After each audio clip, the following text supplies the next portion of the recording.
Dear student, Mughal वंश के राजनीतिक इतिहास को पढ़ने के बाद अब जो अगला पड़ाव हम लोग के लिए शुरू होता है वो है मुगल प्रशासन, मुगल एडमिनिस्ट्रेशंस। मुगल प्रशासन भी एक बड़ा टॉपिक है और इसमें भी एक क्लास में नहीं बल्कि 2-3 क्लास में ही आपको मुगल प्रशासन खत्म होगा, क्योंकि हम चाहते ये हैं कि मुगल प्रशासन को एक अच्छे ढंग से पढ़ा जाए ताकि ये बात समझ में आए आपको कि मुगलों ने जो लगभग 300 वर्षों तक एक व्यवस्थित ढंग से, शांतिपूर्ण ढंग से जो शासन किया, उसके पीछे अन्य कारणों के अलावा जो सबसे महत्वपूर्ण कारण था कि मुगलों ने जिस प्रशासनिक ढांचे का निर्माण किया वो भारतीय परिवेश के अनुरूप था और उससे भारत में एक सशक्त शासन व्यवस्था स्थापित हुआ जिस व्यवस्था ने सभी की आकांक्षाओं की पूर्ति की। और जब इस प्रशासन में बिगाड़ पैदा हो गया, ये प्रशासन का मूल स्वरूप समाप्त होने लगा, तभी हम लोग देखेंगे आगे चल करके कि मुगल साम्राज्य का भी पतन हो गया। तो इस कारण से मुगल एडमिनिस्ट्रेशंस एक अध्ययन का महत्वपूर्ण विषय बनता है। तो हम लोग सांगोपांग अर्थात पूरा अध्ययन करने जा रहे हैं और आप लोग इसको बहुत गौर से समझने की कोशिश करें। जहां तक इसका इंट्रोडक्टरी बात है वो ये कि भारतीय इतिहास में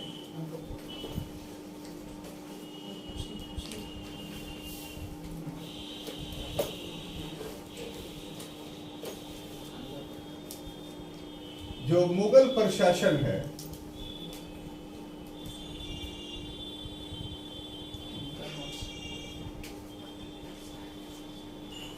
इसका महत्वपूर्ण स्थान है।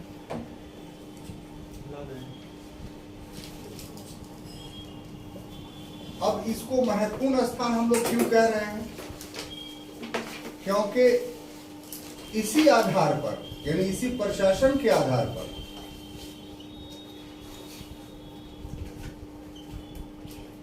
300 वर्षों तक सफलतापूर्वक शासन किया।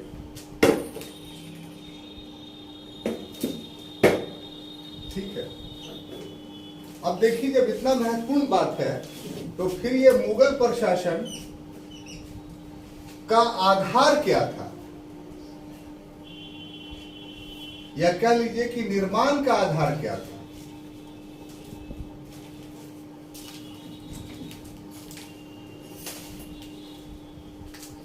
तो इसके निर्माण का आधार दिल्ली सल्तनत था,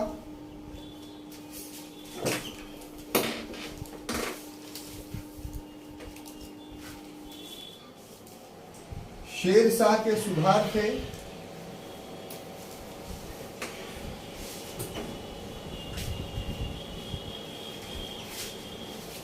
और अकबर का प्रयास था।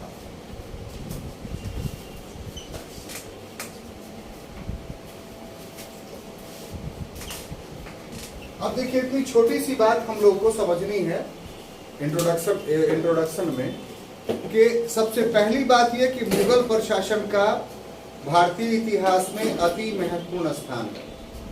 महत्वपूर्ण स्थान क्यों? क्योंकि मुगलों ने जो 300 वर्षों तक सफलतापूर्वक शासन किया वो इसी प्रशासन के बल पर किया। अगर मुगलों का प्रशासन सुदृढ़ नहीं होता, मजबूत नहीं होता, तो फिर मुगल प्रशासन इतने लंबे समय तक शासन नहीं कर पाता। तो इस वजह से मुगल प्रशासन का महत्व बन जाता है, इंपॉर्टेंस हो जाता है। अब सवाल यह पैदा होता है क्या मुगलों ने खुद प्रशासनिक ढांचे का निर्माण कर लिया? तो यहां पर जवाब होगा नहीं। किसी भी चीज का निर्माण, खास तौर से प्रशासन का, स्थानीय परिवेश और आवश्यकता के अनुरूप होता है। मुगलों को यह सौभाग्य प्राप्त हुआ कि इसके पूर्व ही भारत में प्रशासन के निर्माण की प्रक्रिया चल गई थी।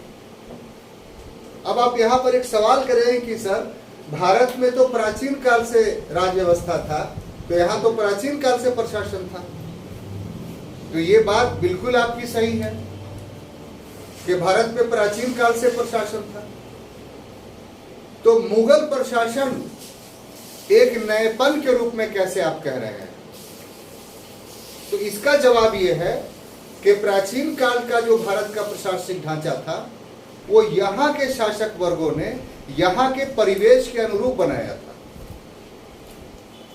और मध्यकाल में जिस प्रशासनिक ढांचा का निर्माण हुआ वो यहाँ के लोग नहीं थे,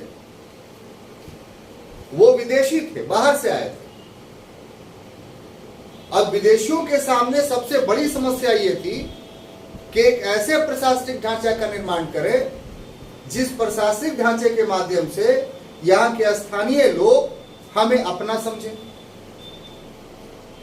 यानी प्रशासन इन विदेशियों को भारतीयों के बीच जोड़ने की एक कड़ी बन जाए। तो इस कारण से जो पूर्व का प्रशासनिक ढांचा था उससे हट करके मध्यकाल में प्रशासनिक ढांचे का निर्माण हुआ। बात समझ में आई साहब?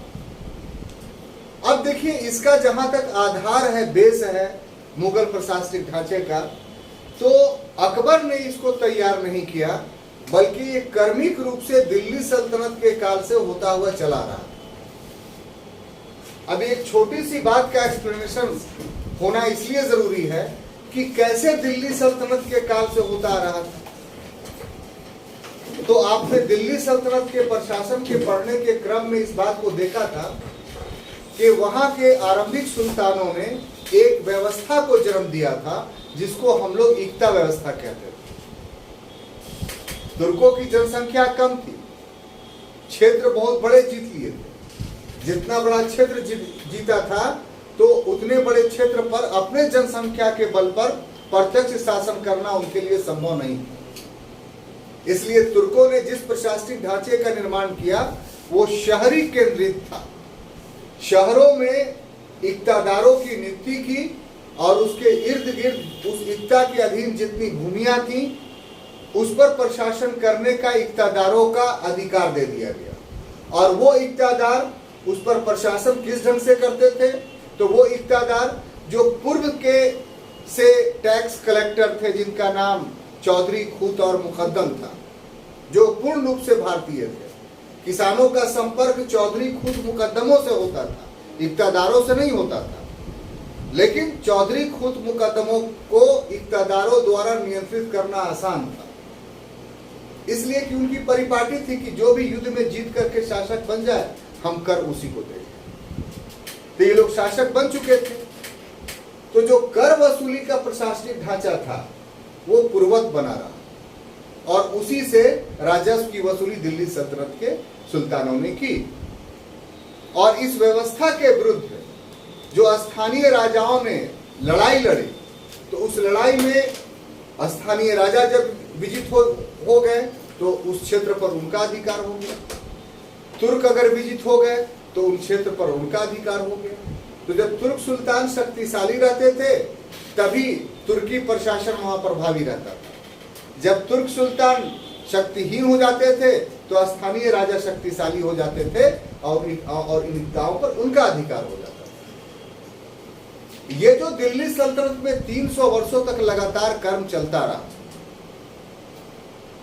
उससे एक बात स्थापित हो गई कि अब स्थानीय शासकों के मस्तिष्क में यह प्रश्न स्थापित हो गया कि इनकी बहुत दिनों तक अवहेलना नहीं की जा सकती।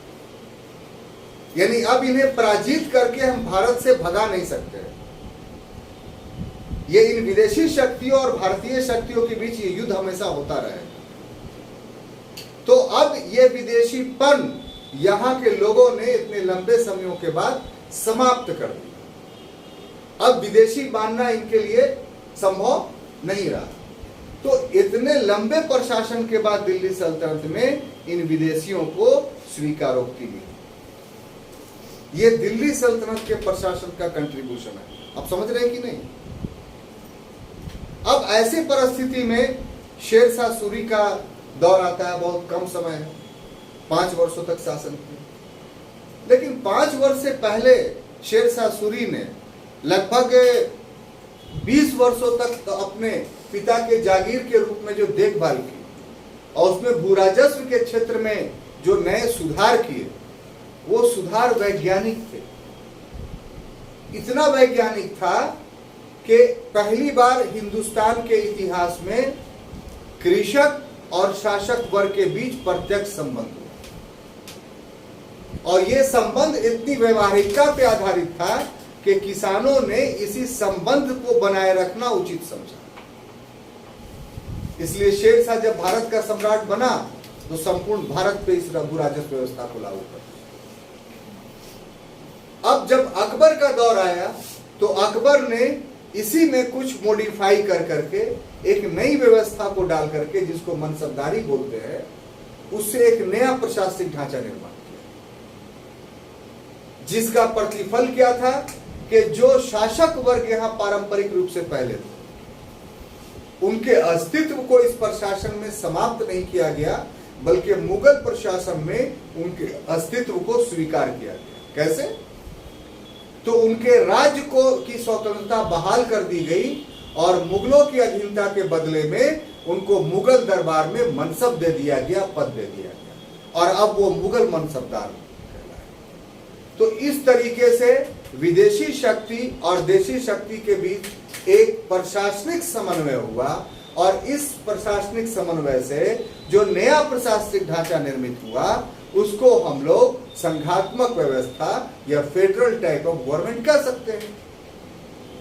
और यही वो राज था जिस राज के कारण मुगलों ने बड़े शांतिपूर्वक ढंग से 300 वर्षों तक शासन किया, क्योंकि इसमें स्थानीय शासकों को भी शांति मिली और मुगलों को भी शांति मिली। स्थानीय शासक आपस में नहीं लड़ पाए क्योंकि वो सभी के सभी मुगल के अधीन हो गए, और मुगलों को इन स्थानीय शासकों का सैन्य बल प्राप्त हुआ, तो झगड़ों का ही अंत कर दिया गया। ये मुगल प्रशासन की सबसे बड़ी विशेषता। अब मुगलों का पतन भी इस कारण से हुआ। क्यों? क्योंकि इस मनसबदारी व्यवस्था में अंतिम समय तक आते आते संकट उत्पन्न हो गया, प्रॉब्लम उत्पन्न हो गया। तो हम समझते हैं मित्रों कि जो एक संक्षिप्त एक परिचय मुगल प्रशासन का होना चाहिए था, कि उसको समझने के बाद आगे पढ़ा जाए तो ज्यादा बातें समझ में आएगी, तो उसमें हम लोग समझने में सफल हुए कि इंपॉर्टेंस ऑफ मुगल एडमिनिस्ट्रेशन, क्या महत्व है उसका, क्यों पढ़ा जाए उसको।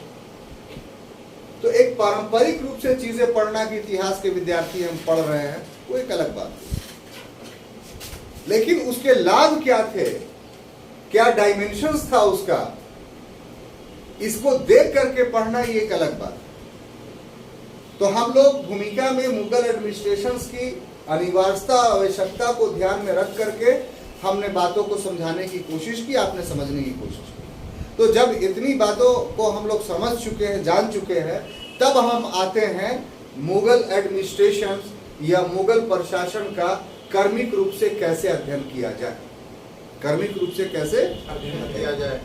तो इस क्रम में जो सबसे पहला टॉपिक बनेगा हम लोगों के लिए वो होगा मुगल राजत्व सिद्धांत।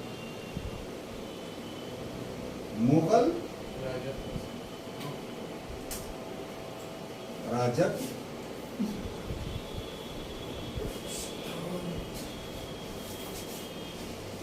यानी मुगल किंगशिप थ्योरी।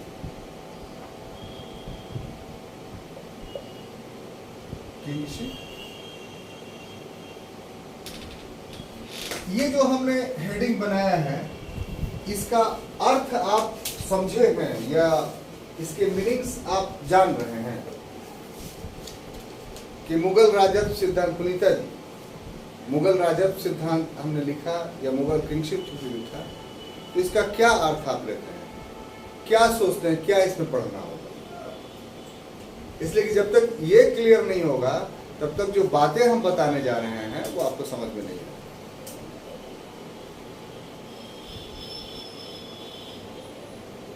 देखिए, बिना समय व्यतीत किए हुए हम ये कहना चाहते हैं आपसे कि किंगशिप थ्योरी यानी राजत्व सिद्धांत का शाब्दिक अर्थ होता है पावर ऑफ द किंग, राजा की शक्ति। राजा की शक्ति ही राजत्व सिद्धांत कहलाता है। अब देखें, इसको थोड़ा और एलोब्रेट करने के लिए बात किया जाता है कि आप बहुत अच्छे ढंग से समझ जाए कि हम कहें कि भारत में जो प्रधानमंत्री है, इसका या भारत में जो प्रशासन है, कह लीजिए इंडियन एडमिनिस्ट्रेशन, लोकतांत्रिक एडमिनिस्ट्रेशन जो है, इसका राजत्व शक्ति कहाँ है, राजत्व सिद्धांत क्या कहता है? तो आप सीधा बोलिएगा कि यहाँ राज की शक्ति जो है वो जनता में नहीं है। बोलिएगा ना भाई, क्यों बोलिएगा? क्योंकि यहाँ प्रधानमंत्री हो और राष्ट्रपति हो, वो अपने मन से बन ही नहीं सकता। 5 साल के बाद जनता वोट डालती है और उस वोट के आधार पे चुनती है अपने प्रतिनिधियों को, और वो प्रतिनिधि जो है प्रधानमंत्री को चुनता है।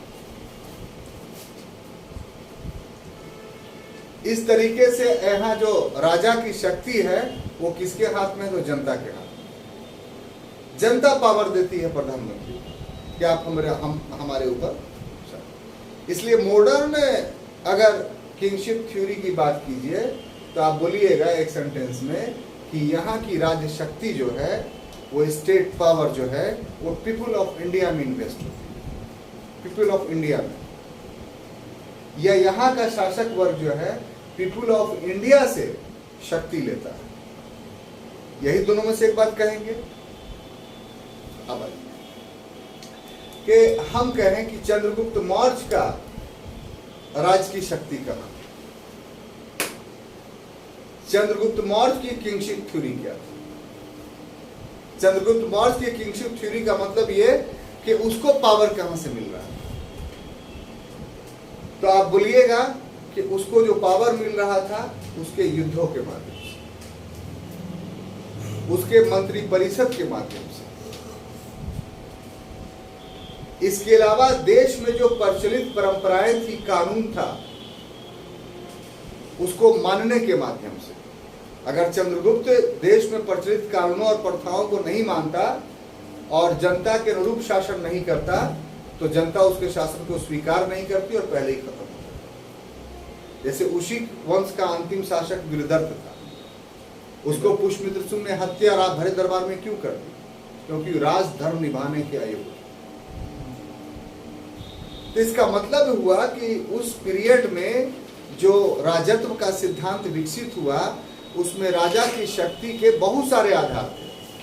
सबसे बड़ा आधार यह था कि वो खुद जो है वो एक शक्तिशाली शासक हो, बहुत सारे युद्धों का विजेता हो, उसके पास एक प्रशासनिक वर्ग हो, मंत्री परिषद हो, जो पूरी तरीके से योग्य हो और अपने कार्यों में सक्षम हो, और राजा मंत्री परिषद के परामर्श से ही काम करता हो, उसकी उपेक्षा ना करता। उपेक्षा करेगा भी तो भी उसका राज नहीं रहेगा। ऐसे शासन के क्रम में जो उस समय के सरकमस्टांसेस थे, परिस्थितियां थी, जो कानून प्रिवेल कर रहा था, पाया जा रहा था, चाहे वो परंपरा के आधार पर ही कहीं नहीं विकसित हो गया, तो उसके अनुरूप वो शासन कर रहा। तो यहां पर राजा की शक्ति निहित थी। उस राजतंत्र में भी एब्सोल्यूट मोनार्क नहीं था चंद्रगुप्त मौर्य, बल्कि उस पर ये सारी नियंत्रणें थी। मंत्री परिषद की नियंत्रण थी, परंपराओं के नियंत्रण था, जन कल्याण करने के भावना का नियंत्रण था, और सबसे बड़ी बात यह कि राजा को खुद योग्य होने का नियंत्रण था, कि युद्धों के माध्यम से अपनी योग्यता को प्रमाणित किया था। तो ये सारी चीजें मिल करके चंद्रगुप्त मौर्य के राजत्व का निर्माण करता था, और उससे उसकी शक्ति जो है वो बढ़ी हुई। अब बात समझ में आई? तो किंगशिप थ्योरी या राजत्व का बात यदि हम करते हैं तो इसका मतलब ये होता है कि उसका ओरिजिन कहां से हुआ, ये उसको पावर कहां से मिल रहा है। तो मुगल राजत्व सिद्धांत की जहां तक बात है, तो हमको ये देखना होगा कि मुगल के पास जो सम्राट की शक्ति थी वो कहां से उसको मिल रही थी, कैसे वो सम्राट के पद तक पहुंचा था। पहले तो बाबर सम्राट नहीं था, बाबर को पढ़ाते समय हम कह दिया था। बहुत दुर्दिन का शिकार हुआ था वो। कौन?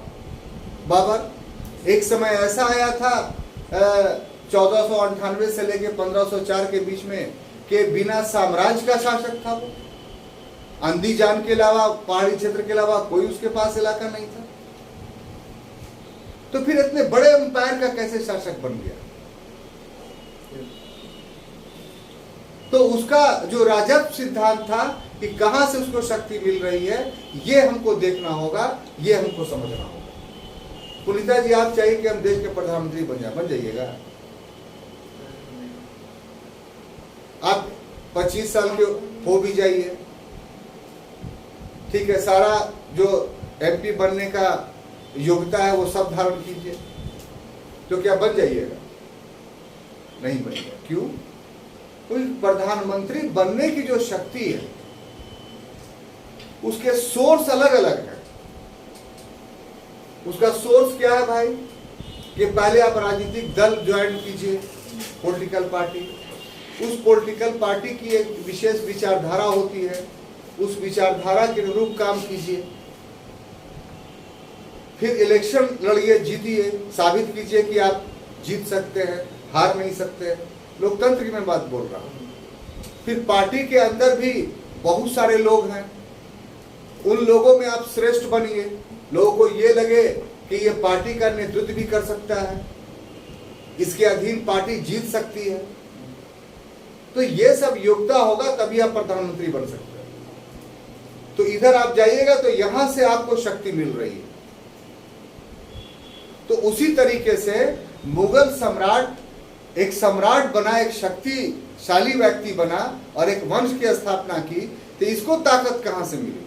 तो इसको ताकत देखने के लिए इसके राजत्व को देखना होगा, इसके किंगशिप थ्योरी को देखना होगा। अब समझ में आ गई बात ये सब? अब देखिए कि जो यहां पर मुगल राजत्व था, बहुत प्यार से और अच्छे ढंग से हम समझाने की कोशिश कर रहे हैं आपको। आप भी इस बात का ध्यान दीजिए कि आप मतलब के एकदम सांगोपांग बात को समझ रहे हैं, A to Z समझ रहे हैं, कहीं पर कोई छूट नहीं रही है बात आपकी। तो मुगल राजत्व जो था वो देखिए, वो प्रभावित था।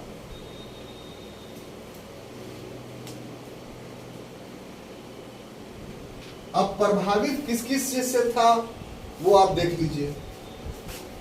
सबसे पहले शरीयत से प्रभावित, ठीक है। उसके बाद तुर्क प्रशासन से प्रभावित,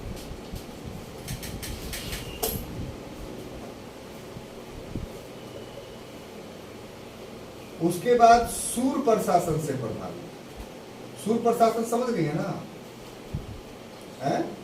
शेरशाह सूरी, ठीक है। उसके बाद स्थानीय परंपराओं से प्रभावित था।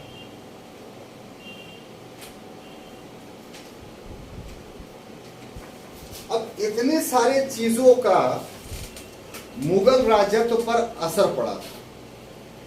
इसमें ये सब चीज तुर्क प्रशासन, सूर प्रशासन, स्थानीय परंपरा, ये तो हम इसमें हम समझा चुके हैं, ठीक है। जो डिस्प्यूटेड चीज है वो है शरीयत। क्या चीज? शरीयत। इस पर आते हैं। अगर ऊपरी तौर पर कहा जाए कि क्या मुगल प्रशासन शरीयत से प्रभावित था या शरीयत के अनुरूप शासन करता था, तब का क्या जवाब होगा?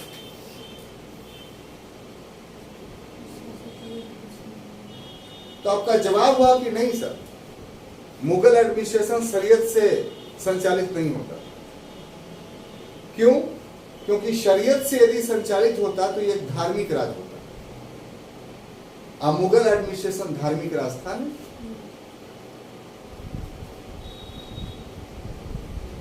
तो शरीयत के अनुरूप शासन नहीं होता था, ये बात अपने आप में सच है।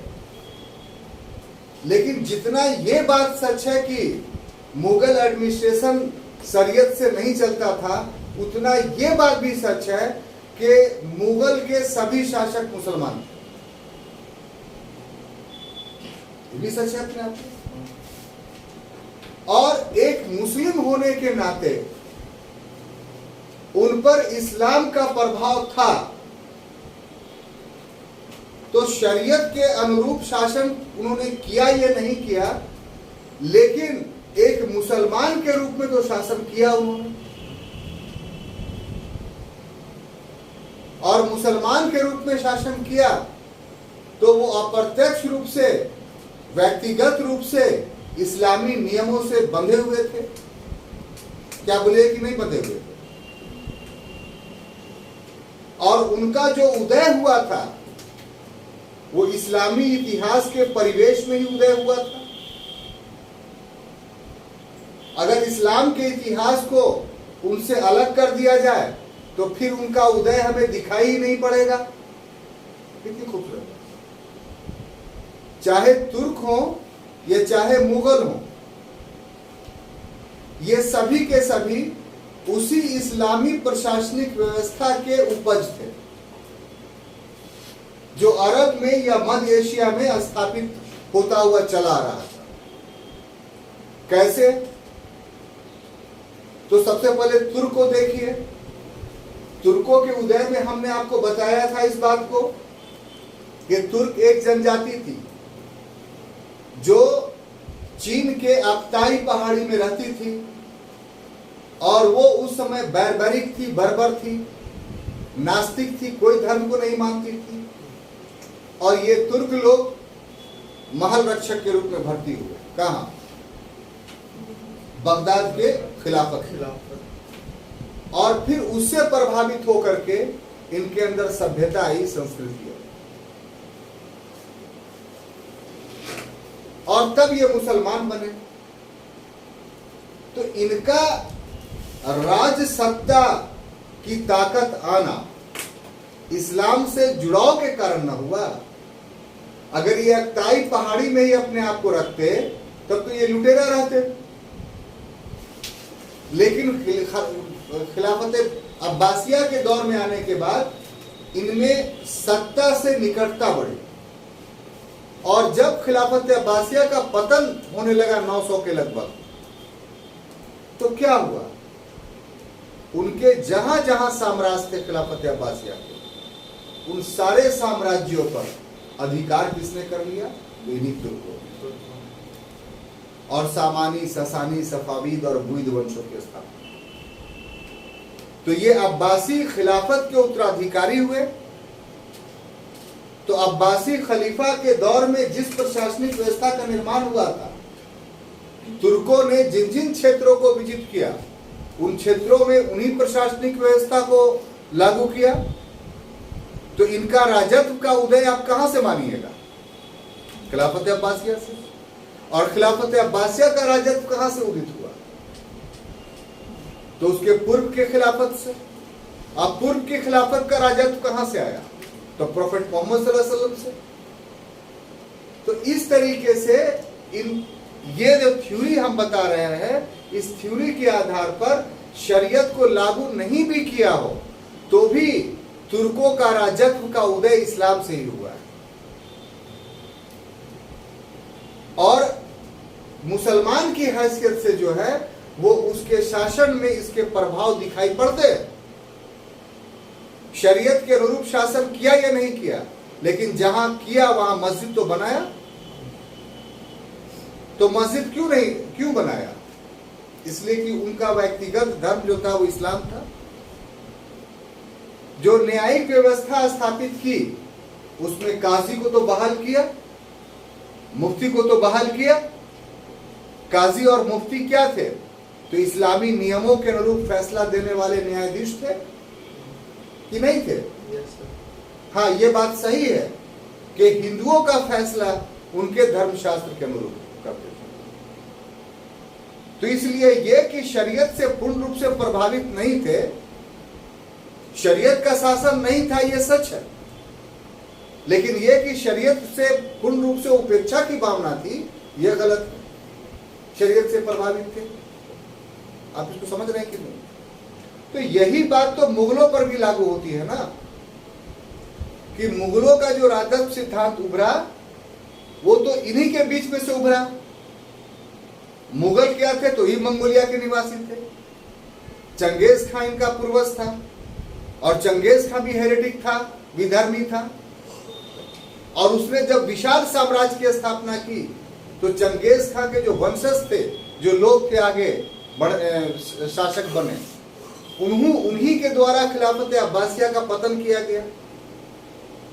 लेकिन फिर खिलाफत अब्बासिया का जो अंतिम खलीफा था, क्या नाम था? अल-मुतसिम। उसको 1258 ईस्वी में जब हलाकू खां मारता है अल-मुतसिम की, तो जो खिलाफत अब्बासिया के अवशेष पर किसका शासन स्थापित हुआ? तो यही मंगोलों का स्थापित हुआ। अब इन मंगोलों में और तुर्कों में हाइब्रेशन हुआ, संकरण हुआ। तो उस संकरण से एक नई जाति पैदा हुई, और वो जाति कौन थी? मुगल थी। आप जानते हैं, मुगल पिता की ओर से जो है वो चंगेज खां का वंशज, और माता की ओर से जो है पिता की ओर से तैमूर लंग का वंशज, और माता की ओर से चंगेज खां का वंशज। तो फिर एक हिसाब से इन लोगों का जुड़ाव भी इस्लाम के साथ हो गया। हालांकि इस्लाम मुसलमानों के हत्या के लिए उत्तरदायी थे मंगोल, लेकिन बाद में ये सब के सब लोग मुसलमान बने। तो इस तरीके से इनका भी जुड़ाव इस्लाम के साथ हो गया। तो ये भी भारत में जो शासन किए, तो ऐसा नहीं है कि ये मतलब कि जब गद्दी पर बैठते थे तो बोले थे हम मुसलमान नहीं है भाई, जब गद्दी से उतर जाएंगे तब रहेंगे। सारी जीवनचर्या में इनका इस्लाम जो है वो शामिल रहता। तो इतना समझाने का आवश्यकता इसलिए था कि आप इसको समझिए कि मुगल इसलिए बने कि वो इस्लाम के साथ जुड़े। तुर्क इसलिए बने, माने तुर्क इसलिए बनने का मतलब यह हुआ कि शासक वर्ग इसलिए बने क्योंकि उनका जुड़ाव इस्लाम के साथ हुआ। इसलिए चाहे तुर्कों का राजत्व की बात कहें या मुगलों के राजत्व की बात कहें, ना चाहते हुए भी अभिन्न रूप से इसका जुड़ाव जो है वो इस्लाम के साथ रहा है। हाँ, ये बात सही है कि भारत में शासन शरीयत के अनुरूप नहीं किया। तो अब जब हम ये बात बोलते हैं तो इससे एक चीज निकलती है, ठीक है? वो चीज क्या है साहब? कि जो मुगल राजत्व का उदय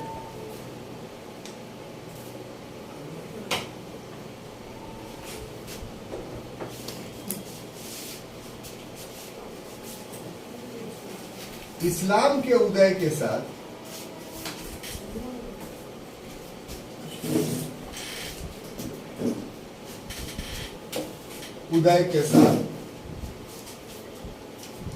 अभिन्न रूप से जुड़ा। अब जब ये सेंटेंस हम लिख देते हैं कि मुगल राजत्व का उदय इस्लाम के उदय के साथ जुड़ा हुआ है, तो इसका अर्थ क्या होगा कि हमें सबसे पहले इस्लामी राजत्व पढ़ना पड़ेगा, तब हम मुगल राजत्व को समझ पाएंगे कि इस्लाम धर्म में जो राज की शक्ति थी वो कैसी थी, क्या था। तो ये हम दिल्ली सल्तनत के टाइम में भी आपको पढ़ा चुके हैं, पुनः पढ़ा रहे हैं। तो यहाँ लिखने वाला काम कम करेंगे, बता दे रहे हैं पूरी बात, ठीक है? तो अब देखिए कि जो इस्लामी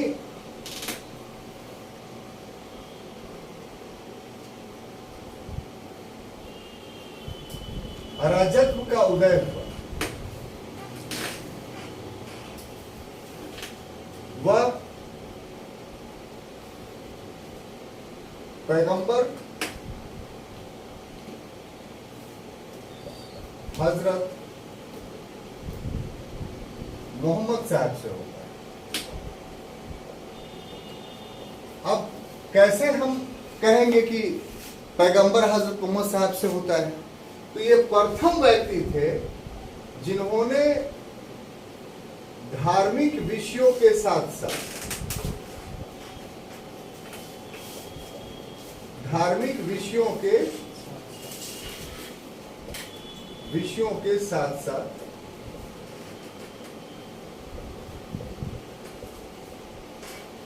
राजनीतिक विषयों का भी संचालन किया।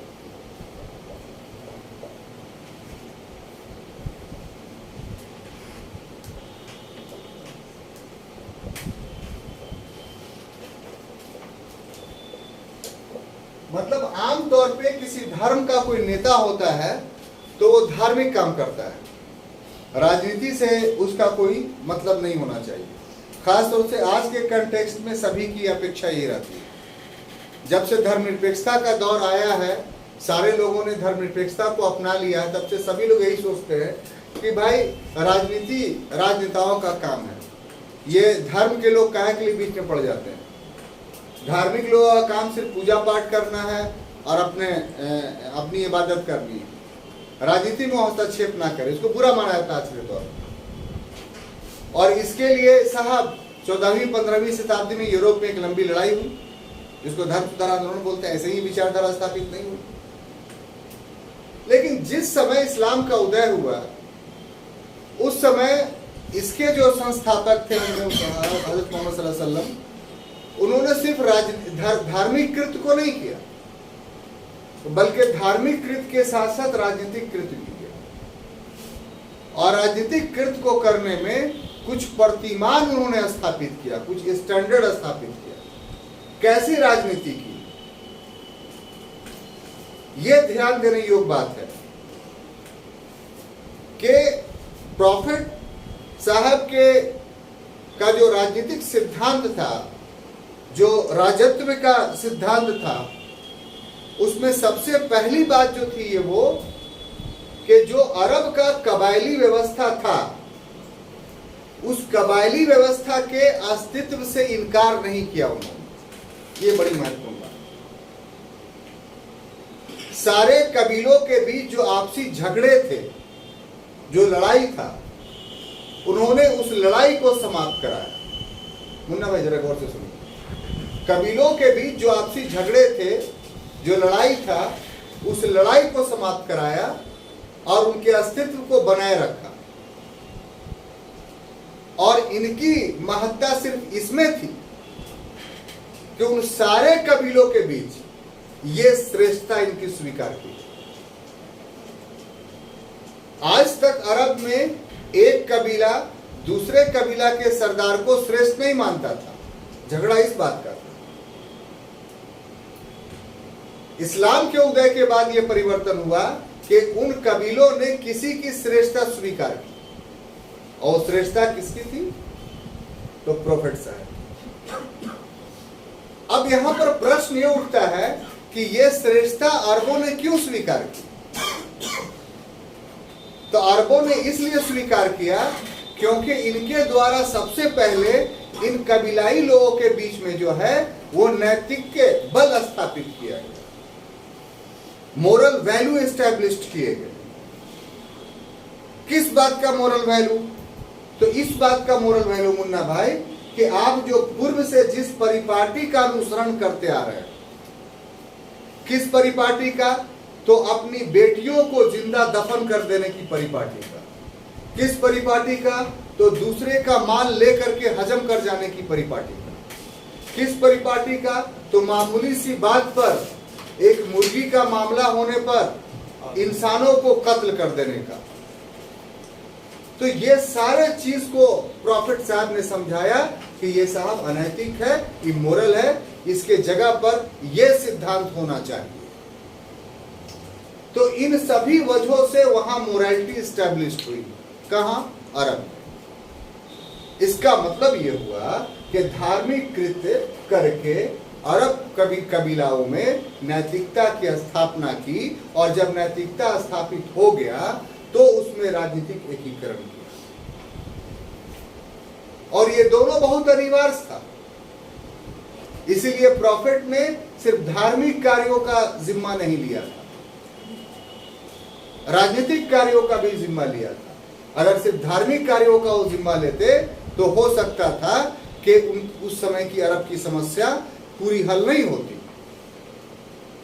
अब इस तरीके से धार्मिक और राजनीतिक कार्य एक साथ करना उनकी अनिवार्यता थी। और जितने दुर्गुण थे, जितनी अव्यवस्था थी, जब अपने इन नवीन सिद्धांतों के माध्यम से, यानी धार्मिक और राजनीतिक सिद्धांतों के माध्यम से उसका समाधान कर दिया, तब प्रशासन की नींव डाली कि अब प्रशासन कैसा होगा। तो उसमें 3 सिद्धांतों का प्रतिपादन किया था। पहला कि जब भी शासन करो तो न्यायपूर्ण करो।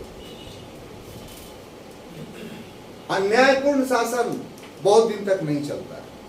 ये फर्स्ट एक उपदेश था शासन के परिवेश में, यह कह लीजिए कि ये प्रथम सिद्धांत।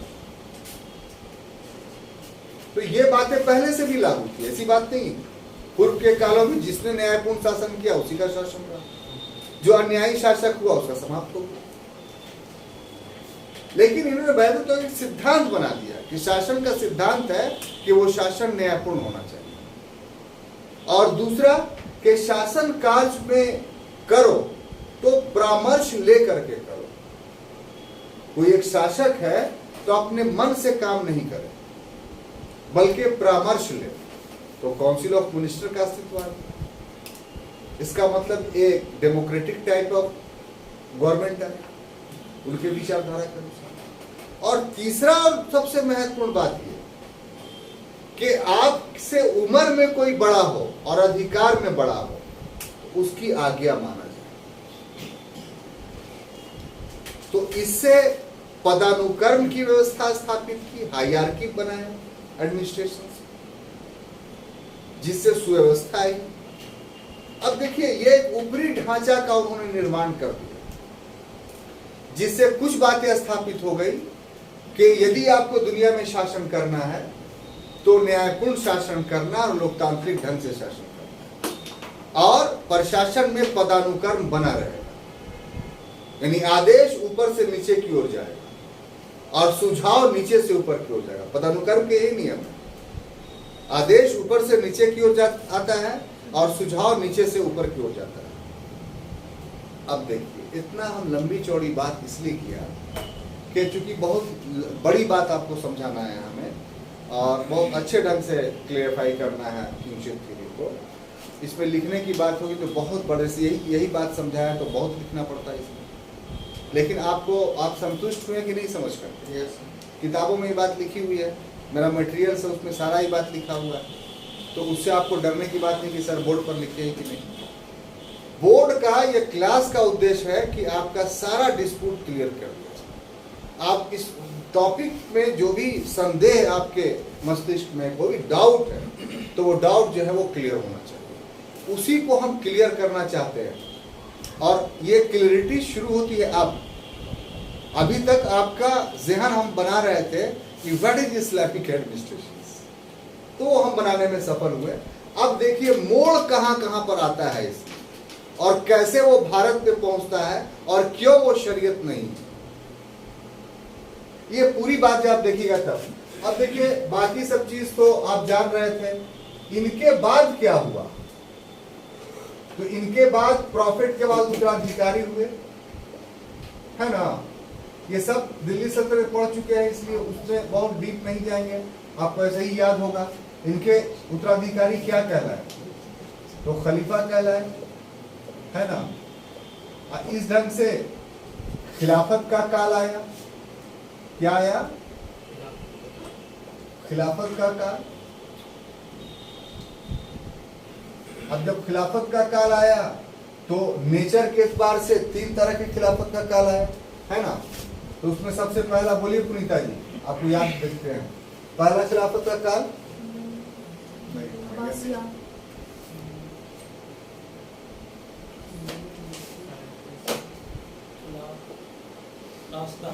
खिलाफत राशिदा। देखिए सोनू भाई जो है उनको याद है, खिलाफत राशिदा। चलिए सोनू भाई आप इसका डेट बताइए।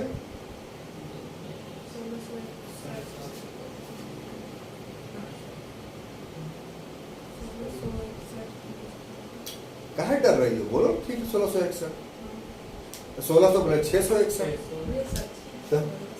तो शुरू वाला चलिए हम लोग ले लेते हैं उनकी पैदाइश से 570 से, हालांकि गलत होगा, 661, है ना। इसको आप जानते हैं, मतलब आप 632 में तो उनका डेथ हो गया। अच्छा हाँ ठीक बोल रहा है, ये तो उनका 632 632 में प्रॉफिट सल्लल्लाहु अलैहि वसल्लम का डेथ हुआ, तो उसके बाद इनके उत्तराधिकारी हुए। तो इसको 632 से लेकर 661 ये खिलाफत राशिदा कहा गया। खिलाफत राशिदा में कुल 4 खलीफे हुए।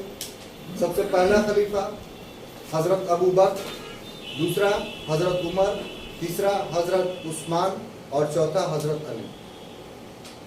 ठीक है, शुरू वाले खलीफा 2 वर्ष, बाद वाले 4 वर्ष, फिर 10 वर्ष और अगले वाले 6 वर्ष। तो इस तरीके से उस सब में डेट दिया हुआ, उसमें हम टाइम नहीं वेस्ट कर, हम थॉट पर आ रहा है। इसको राशिदा क्यों कहा गया?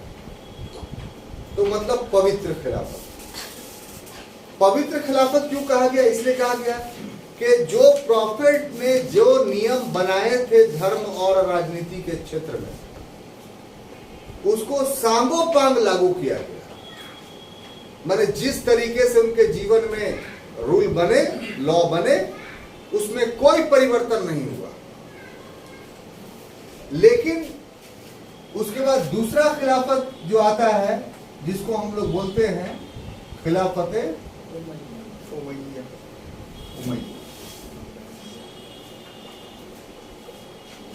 इसका पीरियड क्या था? तो 661 से लेकर करके 750। अब देखिए यहां पर थोड़ा सा अंदर जाके देखिएगा, तो वहां जो कबीला था ना सबसे पावरफुल, वो कुरैश कबीला था। तो कुरैश कबीला से ही 2 बेटे पैदा हुए। एक से प्रॉफिट मोहम्मद सल्लम का परिवार चला, जिसको बनु हाशिम बोलते हैं, और दूसरा से उमैया का परिवार चला, जिसको बनु उमैया बोलते हैं। इसी में अबू जहल, अबू लहब, सुफियान और यजीद, ये सब नाम आपको मिलेगा। तो दोनों कबीला, एक इन लोग में कबीलाई झगड़ा था। आगे चल के दोनों मुसलमानी बन गए थे, लेकिन कबीलाई झगड़ा खत्म नहीं हुआ। अब नतीजा के तौर पर जो उमैयद खिलाफत था, ये भी मुसलमानी था, लेकिन इन्होंने प्रॉफिट मोहम्मद सल्लल्लाहु अलैहि वसल्लम के नवासे को, हजरत हसन हुसैन को कत्ल कर दिया करबला के मैदान। हुसैन रज़ियल्लाहु को जहर देकर के मारा, हसन रज़ियल्लाहु को, हुसैन रज़ियल्लाहु को करबला के मैदान में कत्लेआम कर दिया, परिवार सहित। और इस तरीके से उमैयद खिलाफत की स्थापना की। तो उमैयद खिलाफत पूर्व के खिलाफत से स्वरूप में अलग था। पूर्व के खलीफा पूरी तरीके से डेमोक्रेटिक ढंग से शासन कर रहे थे, और उमैयद खिलाफत में बादशाहत की अभिधारणा कर दी। हम बादशाह हैं। इस्लाम में नियम है कि बादशाह सिर्फ खुदा हो सकता है, इंसान बादशाह नहीं हो सकता। और यहां उमैयद ने क्या किया कि हम खुद बादशाह हैं। एक्सचेकर का, राजकोष का गलत इस्तेमाल करने लगा, ऐशो इशरत में जीवन जीने लगा। जबकि पहले के 4 खलीफा ऐसे थे कि उनके कपड़े पर पेबंद लगा रहता था, पैर में चप्पल नहीं होते थे, राजा थे। जब उमर पहुंचे बैतुल मुकद्दस, तो वहां के ईसाइयों ने देखा, तो जिस व्यक्ति को देखा उसको समझा कि ये तो नौकर है, और जिसको नौकर समझा वही उमर थे। तो उमर का शासन का डंका जो है वो आज तक पूरे वर्ल्ड में बजता है।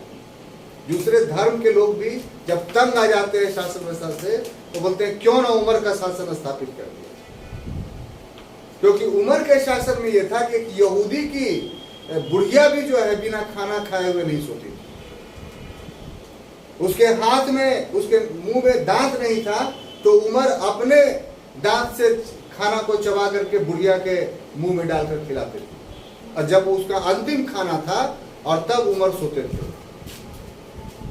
एक बार का वाकया है साहब कि एक लड़की बहुत खूबसूरत हसीनो जमीन घोड़े से चढ़ करके रात में जा रही थी। एक दूसरा घोड़सवार आया और उसका हाथ पकड़ लेता है। लड़की बोलती है कि या तो उमर मर चुका है या तुम खुद उमर हो। तो बोलता है हाँ हम ही उमर है, कि वही तो बोल रहे हैं कि उमर की हुकूमत में किसी लड़की का कोई हाथ पकड़ ले, चाहे वक्त कोई भी हो। तो ये उमर की हुकूमत थी और वो लड़की यहूदी थी। तो इतना पीसफुल शासन था। और खलीफा क्या है, तो उसके कपड़े में 10 पैबंद लगे रहते थे, यानी एक ही कपड़ा था जो पहनता था, फटता था तो सी लेता, पैर में चप्पल नहीं होती। और जिस शासन व्यवस्था का स्थापना इस रूप में किया गया था, उसका दूसरा पहलू क्या है कि उमैयद ने बादशाहत स्थापित, हीरे जवाहरात के कपड़े जड़े रहते थे, सूरा सुंदरियों का दौर चलता था। इसीलिए मुन्ना भाई, the period of Umayyad is called the dark age of इस्लाम।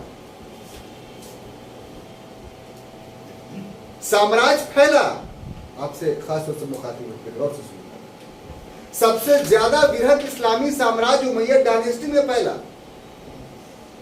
इसके बाद भी डार्क एज ऑफ इस्लाम क्यों कहा जाता है? इसलिए कहा जाता है कि इस्लाम का उद्देश्य साम्राज्य का निर्माण करना नहीं था, इस्लाम का उद्देश्य सुव्यवस्था स्थापित करना था। ये लोग शासन धन के लिए नहीं करते थे, शासन पीस के लिए करते थे। इनको बुलाया जाता था कि आप हमारे शासक बन जाइए। इस नीति के विरुद्ध था। इसने सांसारिकता को प्रश्रय दिया उमैयदों में, इसलिए इस्लाम डैमेज हो गया, डिमोलिश हो गया। अब जो खलीफा था वो शराब पीने लगा, जबकि इस्लाम नियमों में यह गलत था। तो ये सारी चीजें थी जिसके वजह से साम्राज्य तो इस्लाम का फैला। मोहम्मद बिन कासिम का हमला इसी उमैयद डायनेस्टी में न हो रहा है। तो उन कासिम पर क्या इल्जाम लगा था कि दाहिर के दोनों बेटियों के साथ संभोग किया था इसने, हालांकि बाद में यह गलत साबित हुआ। लेकिन मोहम्मद कासिम की हत्या तो इसी वजह से हुई। और चलिए मान लिया जाए तो मोहम्मद कासिम इसके लिए बेकसूर था, बीडी माजिद में साफ लिखा हुआ है। लेकिन जो खलीफा था, वो खलीफा तो इन लड़कियों का तलबगार था। तो आपने इस्लाम का यहां गलत तस्वीर प्रस्तुत की। ये इल्जाम खिलाफत राशिदा के किसी खलीफा पर तो नहीं लगता, लेकिन उमैयद खिलाफत पर लग जाता है। तो अगर इस्लामी एडमिनिस्ट्रेशन को इस ढंग से नहीं बताया जाए तो फिर तो उमैयद के वजह से आप पूरे इस्लाम को ना गलत बोलिएगा। समझ रहे हैं बात को, कहां से कहां तक अब जा रहे हैं और क्यों क्लास जरूरी था। अब देखिए, चूंकि ये गलती हो गई, इसलिए एक व्यक्ति खड़ा जो प्रोफेट मोहम्मद सल्लम का वंशज था, अब्बास, इसी का रिश्तेदार था एक अबू मुस्लिम खुरासानी। ये सब नोट्स में नाम है, बोर्ड पर हम नहीं लिख रहे हैं। अबू मुस्लिम खुरासानी, उसने ये प्रण किया कि हम इस बातिल हुकूमत को खत्म करें। बातिल हुकूमत माने अवैध शासन। अवैध शासन का अर्थ जो इस्लामी रूल्स के मुताबिक नहीं चल रहा। तो 750 में अबू मुस्लिम खुरासानी ने एक बड़ी जंग लड़ी और खिलाफत उमैया को पूरी तरीके से समाप्त किया। जो दमिश्क में उसकी राजधानी थी उसको तकड़ो तबाह कर दिया। और फिर 750 में अबू मुस्लिम खुरासानी के द्वारा क्या किया गया, एक नई खिलाफत की स्थापना की गई, जिसको हम लोग क्या बोलते हैं, खिलाफत अब्बासिया। दिल में तो और कोई बसता है यार, इतना भाषण देने के बाद भी नहीं समझ में आता। अब देखिए 750, हमको सब बात कैसे याद आती है। अब ये आपको बोल दिया था, लेकिन हम पढ़ के आए हुए नहीं है, या और भी बहुत सारी बात जो हम बताते हैं तो इसलिए कि दिल से आपको पढ़ाते हैं, इसलिए सारी चीजें रिकॉल होती हैं। आप भी दिल से पढ़िए, तो जब प्रश्न परीक्षाओं में पूछा जाएगा तो आपको निश्चित रूप से रिकॉल होगा।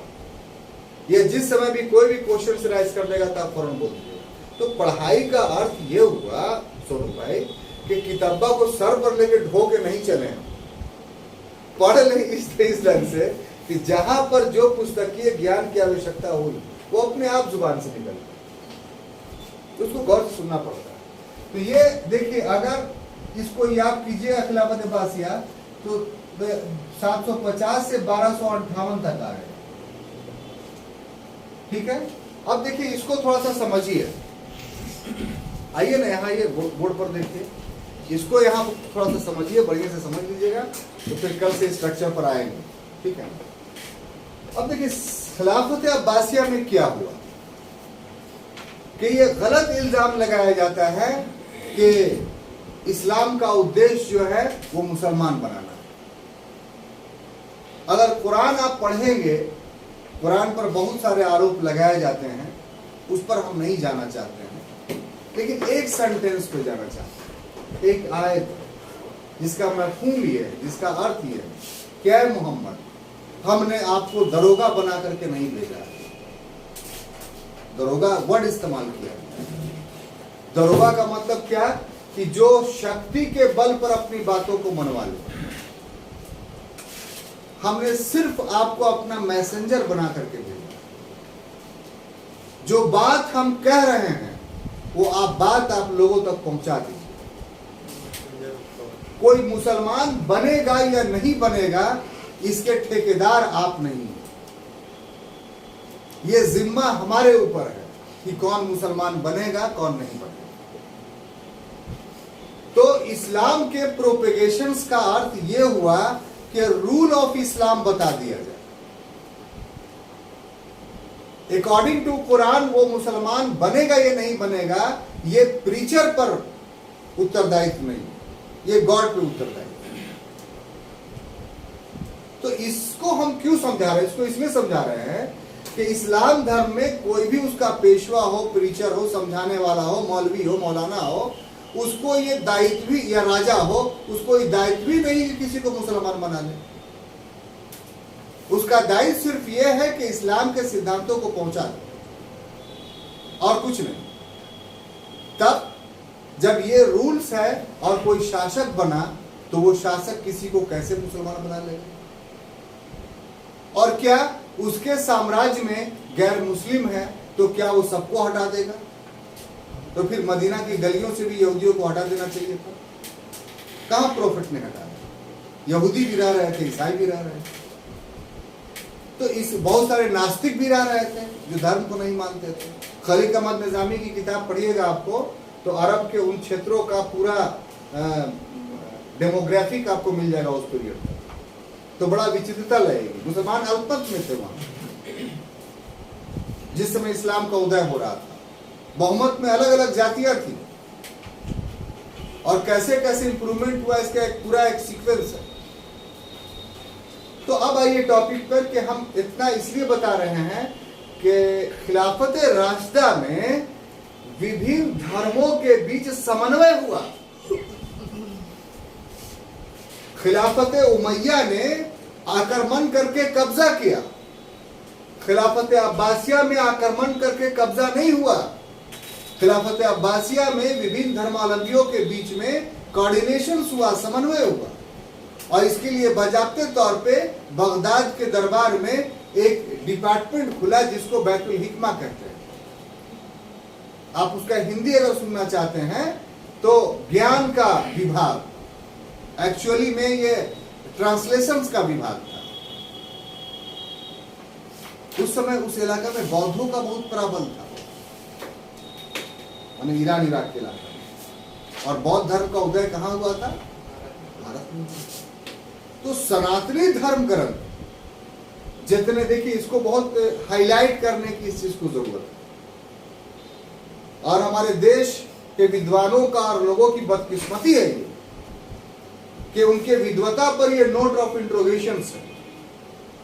जब तक ये काम पूरा नहीं होगा, हम नहीं मानेंगे कि यहाँ के इतिहासकार विद्वत।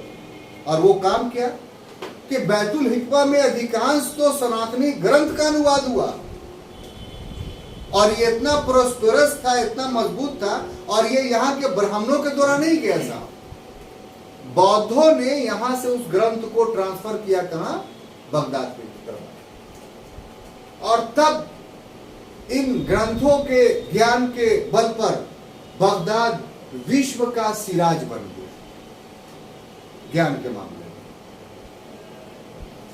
The centre of the enlightenment of world कहलाता था बगदाद। ज्ञान का प्रकाश वहां से निकलता था। तो ये ज्ञान का प्रकाश क्यों कर स्थापित हुआ? क्योंकि डिफरेंट रिलीजन्स के बीच में कोऑर्डिनेशन। आज समस्या क्या है? आज समस्या ये है कि एक धर्म वाले दूसरे धर्म के सिद्धांतों को या बातों को पूरी तरीके से नकार देते हैं, उसके अस्तित्व को नहीं स्वीकार करते हैं, बोलते मेरा ही धर्म सबसे अच्छा है, जो भी है सबसे अच्छा है। और ये बात में इस हमाम में सारे लोग नंगे। और वास्तविकता ये है कि धर्म का ये बिल्कुल विकृत रूप सारे लोग प्रस्तुत कर रहे हैं। तो विश्व में शांति आएगी कहां से? प्रशासन मजबूत होगा कहां से? जबकि खिलाफत अब्बासिया ने ऐसा नहीं किया, बल्कि सभी धर्मों की वास्तविकता को स्वीकार करके जो अच्छी बातें थी उसको एकजा कर करके एक जगह इकट्ठा किया, दुनिया को बताया। तो इस वजह से ज्ञान विज्ञान फैला। अब देखिए इतनी अच्छी चीजें थी, लेकिन ये जो 1258 लिख रहे हैं, इसके बीच में ही एक पीरियड आता है लगभग 900 का। कब? 900 का। यहां तक आते आते खिलाफत अब्बासिया पतनशील हो गया। क्या हो गया? क्यों पतनशील हो गया? क्या बाहर के लोग जाकर करके उसका टेबल कुर्सी और मेज और सिंहासन तोड़ने लगे थे कि पतनशील हो गया? को किसी का भी पतन होता है तो आप लिख लीजिए, इतिहास इस बात का साक्षी है कि वो पतन जो है उनके अपने अंतर्द्वंद के कारण होता है। और इस्लाम धर्म में एक बहुत बड़ा अंतर्द्वंद उभर के सामने है, और वो अंतर्द्वंद था शिया और सुन्नी का। और भी बहुत सारे सेक्ट थे, लंबी इतिहास है। नतीजा ये हुआ कि यहां से पतन होना शुरू हुआ और अंत में 1258 में हलाकू खान ने अंतिम अब्बासी खलीफा अल-मुतसिम की हत्या कर दी। और इस तरीके से जो अब्बासी खिलाफत का साम्राज्य था उस पर किसका कब्जा हो गया? तो मंगोलों का कब्जा। वास्तव में हालांकि ये लोग भाग करके फिर मिस्र चले गए और फातमी खिलाफत रहा। थोड़ा सा लिख देते ताकि आपको सीक्वेंस बन जाए। ये 1258 से जो है ना आपको 1612 तक ये मिस्र में रहे। कहा? मिस्र में। ये फातिमी खिलाफत कहलाया। क्या कहलाया? फातिमी खिलाफत। अब देखिए ये तो एक हुआ जो जिसका राजनीतिक पावर पूरा खत्म हो गया था, सिर्फ धार्मिक प्रतीक के रूप में था। ठीक है ना? अब देखिए सलीम तुर्क, तुर्की का एक राजा था, क्या नाम था? सलीम तुर्क। ये 1215 में 1612 में इसने खिलाफत को तुर्की स्थानांतरित कर दिया और यहां तुर्की में खिलाफत उस्मानिया अस्तित्व में आया। क्या? खिलाफत उस्मानिया। और ये कब तक चला? तो 1924 तक। 1924 तक। इसको खत्म किसने किया? मुस्तफा कमाल पाशा।